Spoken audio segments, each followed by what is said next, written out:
Kerala Congress M കഴിഞ്ഞ ഇലക്ഷനിൽ 12 സീറ്റിലാണ് മത്സരിച്ചത്. ഒന്ന് പാല, ഇടുക്കി, കാഞ്ഞിരപ്പള്ളി, ചങ്ങനാശ്ശേരി, കടുത്തുരുത്തി, പൂഞ്ഞാറ്, തൊടുപുഴ, പെരുമ്പാവൂർ, റാന്നി, ഇരിക്കൂർ, ചാലക്കുടി. ഈ 12 സീറ്റിൻ്റെ അകത്ത് എത്ര സീറ്റ് കോൺഗ്രസ് കൊടുക്കാൻ പറ്റും? വെറുതെ ചിന്തിച്ചാൽ പോരെ, എത്ര സീറ്റ് കോൺഗ്രസ് കൊടുക്കാൻ പറ്റും? ഇതിനകത്ത് 5 എണ്ണം കൊടുക്കാൻ കഴിയുമോ? ഇതിനകത്ത് 5 എണ്ണം എന്ന് പറഞ്ഞാൽ ഏറ്റവും പ്രധാനപ്പെട്ട എന്തറിയോ? ഇതിനകത്ത് 5 എണ്ണം കൊടുത്തിരിക്കുന്നത് പി ജെ ജോസഫിനാണ്. പി ജെ ജോസഫിൻ്റെ അടുത്ത് ഈ സീറ്റ് എടുത്തിട്ട് ജോസ് കെ മാണിക്ക് കൊടുക്കാൻ പറ്റുമോ? ബാക്കി 7 എണ്ണം ആരാ? കോൺഗ്രസിൻ്റെയാണ്. ഒന്ന് ഇരിക്കൂർ, ആരാ? അവിടെ ഇരിക്കൂരിൽ നിന്ന് അവിടുത്തെ MLA മാറ്റി കൊടുക്കാൻ കഴിയുമോ? ചാലക്കുടി ഇവർക്ക് എടുത്തിട്ട് മാറ്റിയിട്ട് അവിടുത്തെ ഇപ്പോഴത്തെ MLA മാറ്റിയിട്ട് കൊടുക്കാൻ പറ്റുമോ? ഏത് സീറ്റാണ് പറ്റുമോ അവരെ കൊണ്ട്? ഒരു ബോധ്യമില്ലാതെ എന്തൊക്കെയോ ആകാശത്തിൽ നിന്ന് ഉണ്ടാക്കിയിട്ട് പറയുകയാണ് അതാ ജോസ് കെ മാണി വരുന്നു എന്ന് പറയാണ്. ചർച്ച നടത്തിയിട്ടുണ്ടാവുന്നത്. കാരണം ചർച്ച അടൂർ പ്രകാശ് കൺവീനറായ സമയത്ത് ആദ്യം വന്ന് പറഞ്ഞാൽ എന്താ, CPI സംസാരിച്ചോ? കിട്ടൂല എന്ന് 1000 വട്ടം ഉറപ്പല്ല. CPI സംസാരിച്ച് CPI കോൺഗ്രസിലേക്ക് വരുമോ? രണ്ടാമത് പറഞ്ഞുതരാം, കേരള കോൺഗ്രസ് എം കോൺഗ്രസിലേക്ക് വരും. വെറുതെ അങ്ങ് പൊട്ടിച്ചു വിടുകയാണ്.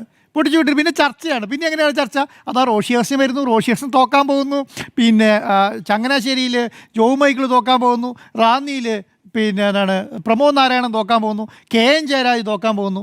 ഇങ്ങനെ പറയുകയാണ്. ജോസ് കെ മാണിക്ക് വേറെ നിവൃത്തിയൊന്നുമില്ല. ഇതിപ്പോൾ ആർക്ക് വേണമെങ്കിൽ പറയാവുന്ന കാര്യമല്ലേ ഉള്ളൂ. ഇത് എല്ലാവരും ഇങ്ങനെ പറഞ്ഞുകൊണ്ടിരിക്കുകയാണ്. എന്താ ഞാനൊരു കേരളത്തിലെ UDFൻ്റെ ഏതെങ്കിലും ഒരു നേതാവ് വന്നിട്ട് പറഞ്ഞോ ജോസ് കെ മാണി വരുമെന്ന്? ഏതെങ്കിലും ഒരു നേതാവ് ഒരാളെ ചൂണ്ടിക്കാണിച്ചാൽ മതി, ജോസ് കെ മാണി ഇങ്ങോട്ട് വരാൻ പോവുക, ഞങ്ങൾ ചർച്ച നടത്തിയെന്ന് പറഞ്ഞോ? ആരും ചർച്ച നടത്തിയിട്ടുള്ള മാത്രമല്ല, ഇവർ മാക്സിമം ശ്രമിച്ചിട്ടുണ്ടാവും. ഉറപ്പല്ലേ? LDFൻ്റെ ഭാഗത്തുനിന്ന് ഒരു നേതാവിനെ കിട്ടും. ഇപ്പോൾ UDF ഇതിപ്പോൾ നേരെ തിരിച്ചുണ്ടാവില്ല എന്ന് വിചാരിക്കുന്നത്. അല്ല, ഒരു മിനിറ്റ് പറയട്ടെ. ഇതിപ്പോൾ LDFൻ്റെ നേതാക്കന്മാർ ആരും UDFിലെ ഘടകകക്ഷികളെയും കൂടെ നോക്കുന്നുണ്ടാവില്ല എന്ന് വിചാരിക്കുന്നത്. ഇപ്പോൾ ആയിഷ പോറ്റീനെ കൊണ്ടൊരു വലിയ കാര്യത്തിൽ പറയുകയാണ്. ആയിഷ പോറ്റി വന്നിരിക്കുന്നു, 3 വർഷത്തെ MLA ആണ് വന്നിരിക്കുന്നത്. ഞാനൊരു കാര്യം പറയട്ടെ, ഈ LDF വിചാരിച്ചാലുണ്ടല്ലോ എത്ര 10-25 എണ്ണം കൊണ്ടുവരാൻ പറ്റും. ഇതുപോലെ എത്ര എണ്ണം കോൺഗ്രസിലുണ്ട് സീറ്റ് കിട്ടാതെ? എത്ര പേര് കോൺഗ്രസിൽ കൊണ്ടുവരാൻ കഴിയില്ലേ? അങ്ങനെ ശ്രമിക്കുന്നുണ്ടോ? എന്നിട്ട് പറയാണ് വിസ്മയം തീർക്കാൻ പോവാണ്. വിസ്മയം തീർക്കാൻ എന്ത് വിസ്മയം? എന്ത് വിസ്മയം തീർത്ത എത്ര ദിവസം കൂടിയിട്ട്? അത് ഞാനൊരു കാര്യം, ഒരു PV Anwar വന്നു. PV Anwar വന്ന സമയത്ത് PV Anwar ഏത് പഞ്ചായത്ത് ഇലക്ഷന് സീറ്റ് കൊടുത്തില്ല, അടുപ്പിച്ച് നിർത്തിയില്ല. ഏത് നിയമസഭാ ഇലക്ഷൻ വന്നപ്പോഴാണ് കൂടെ നിർത്തുന്നത് അല്ലേ? ഇവരെ കൂടെ വരാൻ വിചാരിച്ചവരെ കൂടെ കൂട്ടാൻ ഇവരെ കൊണ്ട് പറ്റിയോ? എപ്പോഴാണ് കൂടെ കൂട്ടിയത്? ഏത് സമയത്താണ് കൂടെ കൂട്ടിയത്? വരാൻ തീരുമാനിപ്പിച്ചവരെ കൂട്ടാൻ പറ്റാതെ നിൽക്കുന്നവർ ഇനി പുറത്തുനിന്നാണ്. എന്താ കാരണം എന്നറിയോ? നിങ്ങൾ ഉദ്ദേശിച്ച പോലെ ഒന്നുമല്ല. കഴിഞ്ഞ 10 വർഷമായിട്ട് കേരളത്തിലെ ഓരോ മണ്ഡലങ്ങളും കേന്ദ്രീകരിച്ചിട്ട് വർക്ക് ചെയ്യുന്ന കോൺഗ്രസിൻ്റെ നേതാക്കന്മാരുണ്ടെന്നേ ഒന്ന് അന്വേഷിച്ച് നോക്കിക്കേ. ഈ നേതാക്കന്മാരെ ഒഴിവാക്കിയാൽ അവിടെ നിന്ന് ഒരു പൊട്ടിത്തെറി ഉണ്ടാവില്ല എന്ന് വിചാരിക്കുന്നത്. ഞാൻ ഈ പറഞ്ഞ 12 മണ്ഡലങ്ങളില്ലേ, നിങ്ങൾ 12 മണ്ഡലങ്ങളിൽ എണ്ണി നോക്കിക്കോളൂ. 12 മണ്ഡലങ്ങളിൽ ആര് മത്സരിക്കണമെന്ന് സ്വയം തീരുമാനിച്ച് പ്രവർത്തിക്കുന്ന കോൺഗ്രസ് നേതാക്കന്മാരുണ്ട്. ഇവിടെ വന്നിട്ട് VD സതീശനും ഇവിടുത്തെ KC വേണമല്ലോ രമേശ് ചെന്നിത്തലയും കൂടെ എന്നാൽ നിങ്ങൾ മാറിക്കോ, എന്താ ഇന്ന ആൾ വന്ന് മത്സരിക്കുന്നു പറഞ്ഞാൽ കേൾക്കാൻ വേണ്ടി ഇരിക്കുക അല്ല അവർ. നിങ്ങൾ നോക്കിക്കോളൂ, പല നേതാക്കന്മാരും സംസാരിച്ചോളൂ. കേരളത്തിലെ 140 മണ്ഡലങ്ങളിൽ ഏതെങ്കിലും ഒരു സാധ്യതയുള്ള മണ്ഡലങ്ങളിൽ മുഴുവൻ കേന്ദ്രീകരിച്ച് പ്രവർത്തിക്കുന്ന കോൺഗ്രസിൻ്റെ നേതാക്കന്മാരുണ്ട്. കഴിഞ്ഞ 10 വർഷമായിട്ട്, 5 വർഷമായിട്ടല്ല, കഴിഞ്ഞ 10 വർഷമായിട്ട് കേന്ദ്രീകരിച്ച് മത്സരിക്കുന്ന നേതാക്കന്മാരുണ്ട്. അതാണ് ഞാൻ പറയുന്നത്. ഒരു കാര്യം മനസ്സിലാക്കിക്കോ, നിങ്ങൾ ഈ കണ്ട ഒരു സംവിധാനമല്ല നടക്കാൻ പോകുന്നത്. നിങ്ങൾ സീറ്റ് വിഭജനം വരുന്ന സമയം നോക്കിക്കോളൂ. നിങ്ങൾക്ക് 140 സീറ്റാണ് മത്സരിക്കാനുള്ളെങ്കിൽ ഈ പറഞ്ഞ കേരള കോൺഗ്രസിൻ്റെ 10ഉം 25 സീറ്റ് ഇവർക്കുമാർ ലീഗിനും പിന്നെ അല്ലറയില്ല ഘടകകക്ഷിക്കെല്ലാം കൂടി ഒരു 10 കൂടെ കൊടുത്താൽ ബാക്കിയുള്ള 90 സീറ്റുണ്ടല്ലോ, 98 സീറ്റുണ്ടല്ലോ. ഈ സീറ്റിൽ മത്സരിക്കാൻ വേണ്ടി 300-350 നേതാക്കന്മാർ നടക്കുന്നുണ്ട് കേരളത്തിൽ, അങ്ങോട്ടും ഇങ്ങോട്ടും. ഇവരെല്ലാം അയ്യോ ആ സീറ്റ് കൊണ്ടുവന്നത് കുഴപ്പമൊന്നുമില്ല, ഞങ്ങൾ UDFന് അധികാരത്തിൽ കൊണ്ടുവരാൻ വേണ്ടിയിട്ട് എല്ലാവരും കൂടെ ഒറ്റക്കെട്ടായി നിൽക്കുന്ന വിചാരിക്കുന്നത്. നിങ്ങളൊരു പഞ്ചായത്ത് ഇലക്ഷൻ്റെ സമയത്ത് അടി കണ്ടില്ലേ? ആ അവസാന ദിവസങ്ങളിൽ എന്തൊക്കെയായിരുന്നു നടന്നത്?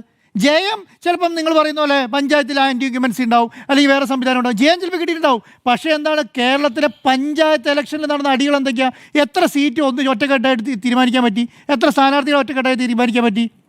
ഇതിൻ്റെ 10 മടങ്ങ് പ്രശ്നം ഉണ്ടാവും കേരളത്തിലെ പല സീറ്റുകളും. അതുകൊണ്ടാണ് പറയുന്നത് ഫെബ്രുവരി തന്നെ പ്രഖ്യാപിച്ച ഏതാ പ്രധാനപ്പെട്ട പ്രശ്നം എവിടെയാണ് നടന്നത്? എന്താ എറണാകുളത്ത് നടന്നില്ല?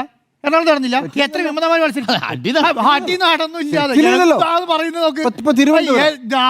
ദിവസം ചാനൽ തുറക്കാൻ കഴിഞ്ഞിട്ടില്ല. യൂണിറ്റുകൾക്ക് ഓടിയെത്താൻ പറ്റുന്നുണ്ടല്ല. നമ്മുടെ വാർത്ത തന്നെ മുൻകാലത്തിൽ നിന്ന് വ്യത്യസ്തമായി സമാധാനപരമാണെന്നായിരുന്നു. നമ്മുടെ വാർത്ത തന്നെ അല്ല, ഞാൻ പറയുന്നത് ജയിച്ചെന്ന് പറയുന്നത് ഞാൻ പറയുന്നത് ജയത്തിലല്ല കാര്യം എന്നുള്ളതല്ല. ഒറ്റ കാര്യമുള്ളൂ. എത്ര കോൺഗ്രസ് വിമതന്മാരെ വെച്ചിട്ട് ഇപ്പം നിങ്ങൾ പഞ്ചായത്ത് പിടിച്ചു? ഞങ്ങളോ? ഞങ്ങളല്ല UDF പിടിച്ചു. പറ, ഭരിക്കുന്നത് വിമതന്മാരാ ഭരിക്കുന്നത്. എന്നിട്ട് പറയാ ഞങ്ങൾക്ക് വിമതന്മാരായാലും കുഴപ്പമില്ല, ജയിച്ചാൽ ഞങ്ങളുടെ കൂടെയാണ് എന്നിട്ട് പറഞ്ഞിട്ട് അയാളെ പിടിച്ച് പ്രസിഡന്റ് ആക്കും. അല്ല, തിരിച്ച് ഇപ്പുറത്ത് വന്നില്ലേ? ഒരു മിനിറ്റ്, ഇപ്പുറത്ത് തിരക്കൂട്ടല്ലേ? ഇതിനേക്കാളും അപ്പുറയാണ് നിയമസഭ ഇലക്ഷൻ വരാൻ പോകുന്നത്. അപ്പോൾ അയ്യോ ഇപ്പോൾ ഒരു പ്രശ്നമില്ല, ഒറ്റക്ക ടീം UDF. ആ ടീം UDF ഒന്ന് കാണിച്ചാൽ മതി കുറച്ചും കൂടെ കഴിയുമ്പോൾ. നിങ്ങൾ ഈ മാസം ജനുവരി ആണല്ലോ, ജനുവരി 31 75 അംഗ ടീമിനെ പ്രഖ്യാപിക്കുന്നു പറയുന്നത്. ഒന്ന് പ്രഖ്യാപിച്ച് കാണിച്ചു തരണേ. ആ കാണിക്കുമ്പോൾ ഒരു പ്രശ്നങ്ങളും ഉണ്ടായിരുന്നാൽ മതി. അതാണ് വിജയം എന്ന് പറയുന്നത്. അല്ലാതെ ഞാൻ ചോദിക്കുന്നത് ഒരു പാർട്ടിയുടെ കൂടെ, ഒരു മുന്നണിയുടെ കൂടെ ഒറ്റക്കെട്ടായി നിൽക്കുന്ന അവിടെ ഒരു മന്ത്രിയായിരിക്കുന്ന ആളെ, അത് ഒരു മന്ത്രി ഉണ്ട്, അവർക്ക് 5 MLA ഉണ്ട്, അതിന് ചെയർമാനൊന്നും പറയുന്നില്ല, മന്ത്രി ഒന്നും പറയുന്നില്ല, MLA മാരൊന്നും പറയുന്നില്ല. എല്ലാവരും ഞങ്ങൾ ഒറ്റക്കെട്ടായി തുടർന്ന് പോസ്റ്റ് ഇട്ടുകൊണ്ടിരിക്കുന്ന സമയത്ത് മന്ത്രി പറയണം അയ്യോ നോക്കി അതാ പിന്നെ ഇങ്ങോട്ട് വരാൻ പോവാണ്. പണ്ട് KM മാണി പറഞ്ഞൊരു കഥയുണ്ട്, എന്താ അറിയോ? സുന്ദരിയായ പെണ്ണുങ്ങളെ കാണുമ്പോൾ ചെക്കന്മാർ പുറകെ വരുമെന്ന് പറഞ്ഞൊരു കഥ ഉണ്ടല്ലോ പണ്ട്. അത് തന്നെയാണ് നടക്കാൻ പോകുന്നത്. കാരണം അവരെ സംബന്ധിച്ചിടത്തോളം അവരെ ആവശ്യമാണ് UDF കോൺഫിഡൻസ് നഷ്ടപ്പെട്ടത്. ഇതിനേക്കാൾ വലിയ കാര്യമുണ്ടോ? അവർ വന്നാൽ മാത്രമേ ജയിക്കാൻ പറ്റുള്ളൂ. അയ്യോ ഇനി വിസ്മയം തീർത്താൽ മാത്രമേ ജയിക്കാൻ പാടുന്നല്ലേ പറയുന്നത്, അല്ലേ? വിസ്മയം തീർത്താൽ മാത്രമേ ജയിക്കാൻ കഴിയുള്ളൂ. അല്ലെങ്കിൽ അതാണ് അങ്ങനെയാണ് പറയുന്നത്. എന്തിനാണ് വിസ്മയിക്കാൻ നിൽക്കുന്നത്? നിങ്ങൾ ഇപ്പൊ തന്നെ പഞ്ചായത്ത് ഈ ഒറ്റയ്ക്ക് ജയിക്കാൻ പറ്റുമെങ്കിൽ എന്തിനായി പിന്നാലെ പോണേ? അയ്യോ അതാണ് പറയുന്നത്.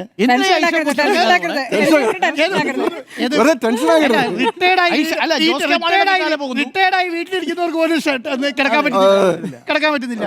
ഒന്ന് ആലോചിച്ച് വിസ്മയിക്കാൻ തീർക്കാൻ 100 സീറ്റ് ഇവര് തോക്കാൻ പോകുന്ന പറഞ്ഞ പിന്നണിയുണ്ടല്ലോ. രാജേന്ദ്രൻ ബിജെപിക്ക് പോയിട്ട് ഒരു ടെൻഷൻ, രാജേന്ദ്രൻ BJP പോയിട്ട് ഒരു വിഷമമില്ല.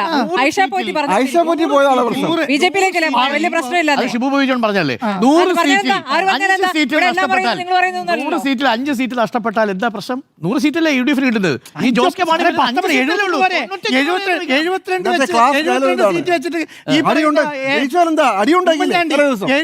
സീറ്റ് വെച്ചിട്ട് മരിച്ച പാർട്ടി ഉമ്മൻചാണ്ടിയാണല്ലോ ഇത്. എന്നിട്ടാണ് നിങ്ങൾ പറയുന്നത് 100 സീറ്റ് നിങ്ങളുടെ കയ്യിൽ ഇരുന്നിട്ട് വിസ്മയം തീർക്കാൻ വരികയാണ്. ഏത് വീട്ടിലിരിക്കുന്ന ഐഷ പോറ്റിനെ കൂട്ടി വരുന്നു, പിന്നെ വീട്ടിൽ ചികിത്സ നടത്തിക്കൊണ്ടിരിക്കുന്ന പിന്നെ ഇതേ ആളുകളെ ഇങ്ങനെ അപമാനിക്കാതിരിക്കുവോ?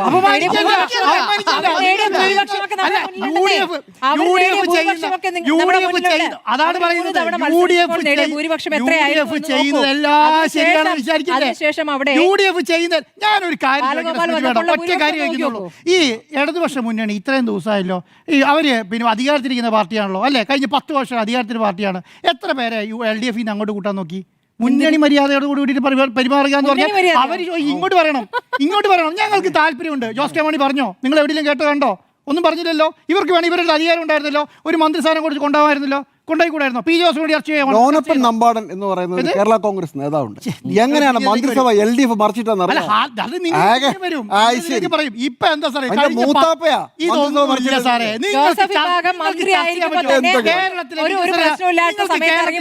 രാഷ്ട്രീയ ചർച്ച ചെയ്യാനുണ്ടോ? വികസന രാഷ്ട്രീയ ചർച്ച ചെയ്യാൻ കഴിയുന്നുണ്ടോ? ഒറ്റ കാര്യമുള്ളൂ. എന്താണെന്നറിയോ? ഈ ജോസ് കെ മാണി പറഞ്ഞ പോലെ കർത്താവിനെ നേരത്തെ പറഞ്ഞില്ല, കർത്താവിനെ ക്രൂശിക്കാൻ കൊണ്ടുപോകാന്ന് ജോസ് കെ മാണിക്ക് മനസ്സിലായി. ക്രൂശിക്കാൻ കൊണ്ടുപോവാണ്. അതുകൊണ്ടാണ് പറഞ്ഞത് പുള്ളിക്കാരൻ.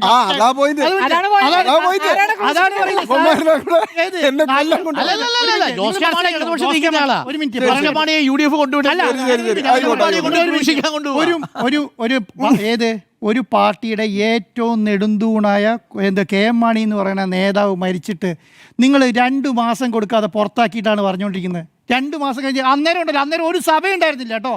അയ്യോ അവരെ പുറത്താക്കരുതെന്ന് പറയാൻ ഒരു സഭ ഉണ്ടായിരുന്നില്ല, ഒരു പിതാവും ഉണ്ടായിരുന്നില്ല. അയ്യോ ഈ KM മാണിനെ പാർട്ടിയിൽ നിന്ന് പുറത്താക്കി കഴിഞ്ഞപ്പോൾ ഈ പറഞ്ഞ ബെന്നി ബെഹനാൻ കൺവീനർ ആയ സമയത്താണല്ലോ പാർട്ടിയിൽ നിന്ന് പുറത്താക്കുന്നത്. അല്ല ശരി സാറേ, ഒരു മിനിറ്റ്. ഈ പാർട്ടിയിൽ നിന്ന് പുറത്താക്കി കഴിഞ്ഞപ്പോൾ അയ്യോ സഭ പറഞ്ഞില്ലല്ലോ, അയ്യോ അവരെ UDF പുറത്താക്കല്ലേ, അവരെ നമ്മുടെ കൂടെ നിർത്തണം പറഞ്ഞില്ലല്ലോ. പോയാൽ പോട്ടേന്ന് വിചാരിച്ചുള്ളൂ. അപ്പോൾ എന്താ അതിന് കാരണം? ആ കാരണം തന്നെയാണ് ഇന്നും ഉള്ളൂ. ആ കാരണം എന്താ? ആ കാരണം അപ്പുറം ഭരണം കിട്ടുന്നൊരു ട്രെൻഡ് ഉണ്ടായിരുന്നു, അപ്പോൾ അവിടെ കുടിക്കോട്ടെ എന്ന് വിചാരിച്ചിട്ട് മാത്രമേ ഉള്ളൂ. ഇപ്പോൾ ഇവിടെ ഭരണം കിട്ടുന്ന ട്രെൻഡ് ഉണ്ട്. ഈ ട്രെൻഡ് അല്ലാന്ന് നിയമസഭയ്ക്കും അങ്ങനെയല്ലല്ലോ. 2010 നിയമസഭയ്ക്ക് പഞ്ചായത്ത് ഇലക്ഷൻ്റെ സമയത്ത് ഇതേപോലെ ട്രെൻഡ് ഉണ്ടായിരുന്നല്ലോ. നിയമസഭ ഇലക്ഷൻ കഴിഞ്ഞപ്പോൾ കണ്ടില്ലല്ലോ. കണ്ടോ? ഇപ്പോൾ നിങ്ങൾ 110 സീറ്റിൽ ഈ MP ഇലക്ഷൻ ഉണ്ടല്ലോ, പാർലമെന്റ് ഇലക്ഷൻ ഉണ്ടല്ലോ, 110 സീറ്റിന്റെ പിന്നെ വിജയം ഉണ്ടായിരുന്നു എല്ലാ മണ്ഡലങ്ങളും. മണ്ഡലം എടുത്ത് നോക്കുകയാണെങ്കിൽ ഉണ്ടോ? ഇപ്പം എന്താ 80ലേക്ക് 79ലേക്ക് 78ലേക്കൊക്കെ ചുരുങ്ങിയല്ലോ. ബാക്കി സീറ്റ് അവിടെ പോയിട്ടില്ലല്ലോ. അപ്പോൾ ഒരു കാര്യം മനസ്സിലാക്കിക്കോ, ജോസ് കെ മാണി ഇതായ വിലയുണ്ട്. ജോസ് കെ മാണി പറയാതെ ഒന്നും നടക്കാൻ പോകുന്നില്ല. ഇപ്പോൾ ഒരു കാര്യത്തിൽ ക്ലിയർ എന്താണെന്നറിയോ, വെറുതെ അടങ്ങിയിരുന്ന ജോസ് കെ മാണിനെ വലിയ ആളാക്കി. മനസ്സിലായോ? ജോസ് കെ മാണീൻ്റെ എല്ലാ വികസന നേട്ടങ്ങളും പുറത്തു വന്നു. ജോസ് കെ മാണി കത്തോലിക്ക സഭയ്ക്ക് എന്തൊക്കെ ചെയ്തു കൊടുത്തു എന്നുള്ള കാര്യങ്ങൾ പുറത്തു വന്നു. റോഷിയാസ് എന്ന് പറഞ്ഞ മന്ത്രി എന്തൊക്കെ ചെയ്തു എന്നുള്ള കാര്യങ്ങൾ പുറത്തു വന്നു. വികസന രാഷ്ട്രീയം കേരളത്തിൽ ചർച്ചയാക്കിയത് ഇപ്പോൾ ആരാ? ഈ ജോസ് കെ മാണി ഈ സഭയ്ക്കും ഈ പറയുന്ന സംവിധാനത്തിനും കോട്ടയത്തിനും ഇടുക്കിക്കും സഭയ്ക്ക് എന്തൊക്കെ ചെയ്തു എന്നുള്ളത് പുറത്തു അക്കമിട്ടല്ലേ പറഞ്ഞത്. അതെ, വന്യജീവി നിയമവുമായി ബന്ധപ്പെട്ട കേന്ദ്ര നിയമവുമായി ബന്ധപ്പെട്ട സംസ്ഥാന സർക്കാർ നിയമം പാസാക്കി. JB കോശിയുമായി ബന്ധപ്പെട്ട കാര്യത്തിൽ, ഭിന്നശേഷി നിയമനത്തിന്റെ കാര്യത്തിൽ ക്ലാരിറ്റിയോട് കൂടി പറഞ്ഞു. അതേ പറഞ്ഞേ, ഞാൻ പറഞ്ഞില്ലേ, ജോസ് കെ മാണി ഒറ്റ കാര്യം ചെയ്താൽ മതി. അങ്ങനെ ഒരു ചർച്ച നടന്നിട്ടുണ്ടെങ്കിൽ ആ ചർച്ച നടക്കുന്നതിന് പോകുന്നതിന് മുന്നേ ആ റോഷിയാസിൻ്റെ ഒരു ബൈറ്റ് ഉണ്ട്, ഇവരെ പുറത്താക്കുന്ന രാത്രി. ആ ബൈറ്റ് ഒന്ന് കണ്ടിട്ട് പോയാൽ മതി. അന്നേരം ജോസ് കെ മാണീൻ്റെ കൂടെ ഒരൊറ്റ ആളും ഉണ്ടല്ലോ കേട്ടോ. ഈ പറയുന്ന റോഷിയാസ് തന്നെ ഉണ്ടായിരുന്നുള്ളൂ, വേറെ ആളും ഉണ്ടായിരുന്നില്ല. പക്ഷെ ഞാൻ അടുത്ത 5 കൊല്ലത്തിനുള്ളിൽ ഏറ്റവും വൃത്തിയായി ഒരു ബൈറ്റ് റോഷിയാസി കൊടുക്കുന്നത് കണ്ടത് ക്ലാരിറ്റിയാണ്, ഷാർപ്പ് ബൈറ്റാണ്. അതിനേക്കാളും വൃത്തിയായിട്ട് ഇന്ന് ജോസ് കെ മാണിയും പറഞ്ഞു.